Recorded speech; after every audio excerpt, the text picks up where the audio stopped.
What's up everyone, OJ here. Welcome back to another OJ Speaks. Today, we're going to be talking about 3 games that Nintendo is going to be publishing from a third-party standpoint that are looking pretty good and flying underneath the radar. Also, we're going to discuss this whole Animal Crossing rumor type of thing when it comes to the release date, guys. It's not what it seems like. So let's go ahead and start off with the first thing here and talking about some of these games that Nintendo will be publishing third-party wise coming out on the Switch in 2019 that are flying under the radar. And my first game, and I have to talk about this, is Daemon X Machina. This game looks so cool from the 2 different long gameplay stints that we've seen of it. E3, they did the treehouse with the game as well. Then also in Europe too, like the E3 of Europe. I forgot exactly what it was called. I'll have it put up here. But it was really cool to see kind of the style of this game. And I think that this style of game, Japanese mechs, you know what I'm saying? Japanese mechs has been lost a bit. We haven't seen it too much. I know it's coming back a little bit. We have the SD Gundam games, but Gundam isn't doing the mech genre justice in my opinion. And this seems to be a return to that bigger style of mech game, the customization options that you've seen before, and just such a variety of different gameplay modes and what you can do in the game. Now here's what we do know about Daemon X Machina so far. We do know that it will have multiplayer in the game, so you can hop in with friends, and if you do go into multiplayer and play with your friends, you are going to be able to get exclusive rewards. We also know that the game has a ton of customization options and weapons. We also know the game is set for a 2019 release like I talked about here. We don't have an exact release window outside of just 2019, but it seems like they're really taking their time to make sure that they nail down all the customization options, that they nail down the gameplay, kind of smoothing things out a little bit, because there is a lot of different stuff that you can do with your mechs. There's a lot of different classifications of those mechs. It goes really in depth with the type of combat in this game and the weapons that you can get. So they're really taking their time to polish and make sure that is up to snuff, especially with the multiplayer and the single player campaign. But another thing that a lot of people don't know about this, if you didn't pay attention to the footage, is that you can actually fight on ground as well in addition to the mech. Ground combat is a thing, and they didn't show too much of the customization outside of facial features and kind of what you're wearing with your person, but you can actually have options to fight on ground, and I'm pretty sure there's going to be a lot more customization and skill points and dividing that you can do with that. So Daemon X Machina is one of my dark horse games to be one of the best titles of 2019 that people aren't necessarily talking like that, even though we've had multiple different gameplay videos on it. The style, Unreal Engine 4 here, guys, I just think that people are just sleeping on it just a little bit. Now, according to Nintendo fans that love mechs, obviously we're not, you know, the Xenoblade Chronicles X crew, everybody else that loves mechs like Front Mission or Armored Core, all of us got our eyes open on that, but that's not necessarily a huge amount of people. And I think more Nintendo fans that like the traditional first party games should maybe look into Daemon X Machina if you haven't watched the trailers and the gameplay footage already. So let's go ahead and move on to the next third party game here, and that is Marvel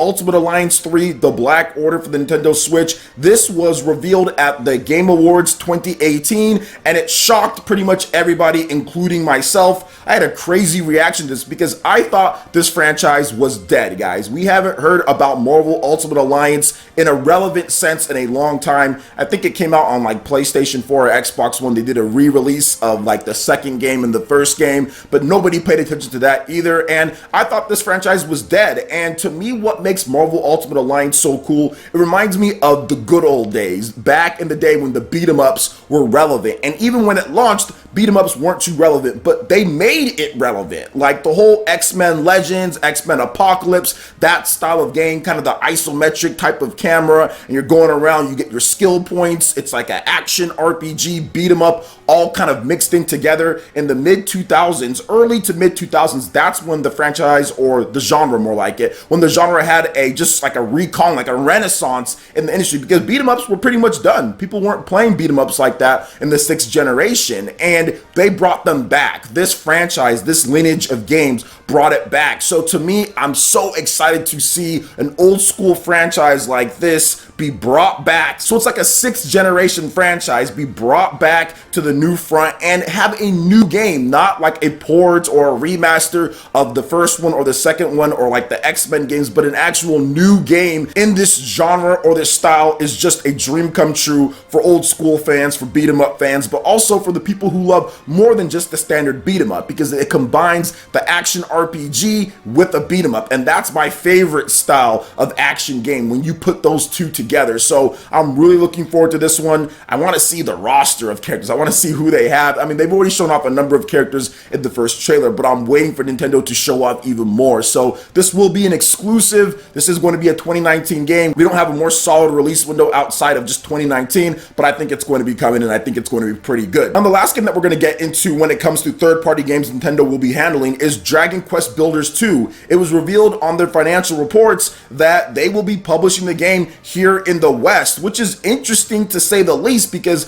that is a third-party game from Square Enix, and that game is also on the PlayStation 4 as well. Usually when Nintendo handles publishing duties, it's an exclusive of some sorts, or you're not going to see it on other systems, or there's just something with it. But this game, Dragon Quest Builders 2, it's coming to PlayStation 4 as well, and they're going to be localizing it for them, or they're going to be handling publishing for them. So who's going to handle the PlayStation 4 version? But we don't really know at this point. Maybe Square Enix does that. Is there going to be exclusive content in the Nintendo Switch version, so Nintendo decides to kind of hop in there? I think there might be, based on this deal so far with Nintendo picking up Dragon Quest Builders 2. And I think that what makes this game great, especially if you like the concept of Minecraft, but don't actually want to play Minecraft, which there are more people out there than you would think, just because Minecraft sells so much, you think everybody likes it. But there's a lot of people who don't like the look of Minecraft, but they like the concept of it. And I think Dragon Quest Builders 2 scratches that itch, and it mixes in enough RPG elements, enough of the crafting elements, open world style of game, and kind of puts it all together in a package that is more visually appealing for a lot of people out there. And that's what I like about Dragon Quest Builders so much, and what I like about it over, like, let's say Minecraft or some of the other games that are out there. So to me, Dragon Quest Builders 2 is going to be a big release for Nintendo when it comes to third-party software. We don't have any release window outside of 2019. The game is already out in Japan. It's continuing to get extra content and new stuff that they're adding in, so we should get all of that on the cart. Dragon Quest Builders 1 did not launch physically here on the Switch in the US, and I'm hoping that Nintendo and Square Enix make sure that there is a physical copy of the game, because it's not a huge game by any means, and they should be able to afford a small cartridge so we can play it physically. And it's a bigger game, it's the sequel, there's so much more to do, so I'm hoping we do get that. So interesting pickup by Nintendo, and it's even going to be more interesting to see if there's any exclusive content or who handles the PlayStation 4 version, because Dragon Quest Builders on the Switch did have exclusive content to the Nintendo Switch only. Now that wraps it up for the third-party games that Nintendo will be publishing that we know about here in the West. I wanted to move on to another topic that's been getting some articles out there, and I guess based on a leaked retail listing, some people are stating that Animal Crossing for the Nintendo Switch will be launching at the end of April. And I can tell you guys, this might be just an early April Fool's joke or something like that. There is no way that a major franchise game like Animal Crossing is going to get that much of a stealth drop out of nowhere, because really, we're already in February. That would be February, March, April. There would be almost no time at all to promote this style of game. You need to let people know all of the new things that you'll be able to do. It has been, what, 6 years plus or something like that since the last real Animal Crossing game on the Nintendo 3DS. So it's going on 6 years, what, 2013 or 2012, Animal Crossing New Leaf. So it's been a while, and I doubt that Nintendo just wants to drop the game out of nowhere and not talk about it. Now, I understand this type of marketing that some developers do. You announce the game and then you launch it a couple months later. I actually like when they do stuff like that, but with Animal Crossing and a franchise that's been gone for this long, and you're moving from 3DS to the Switch, you definitely need a little bit more time than that. And we would have just heard about something, and there's not really anything going out when it comes to Animal Crossing. The press would have heard about it more. I don't think the way or how this would be leaked would be through a retail listing on like one site that says the end of April.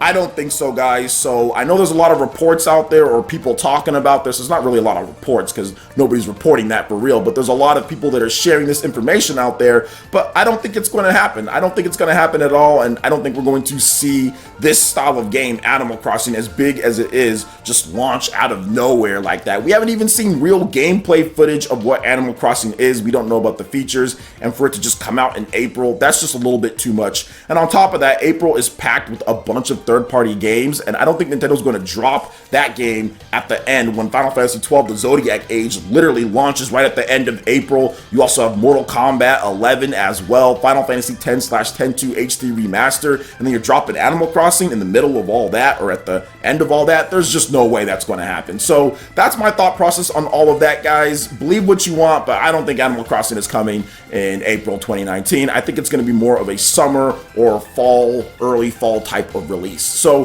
what do you guys think about all the different topics that we discussed here, and what would you guys like for me to talk about in future discussion videos? Let me know your thoughts in the comment section below. All right, guys, that wraps it up for this video here. Go ahead and check out the links in the description below. We got Facebook and Twitter. Hit that like button if you did like this video. Let me know you guys want more content like this going forward in the future, and subscribe to PlayerEssence for latest RPG, Japanese, and Nintendo gaming news. Thank you so much for watching. I will catch you in for the next video. Peace.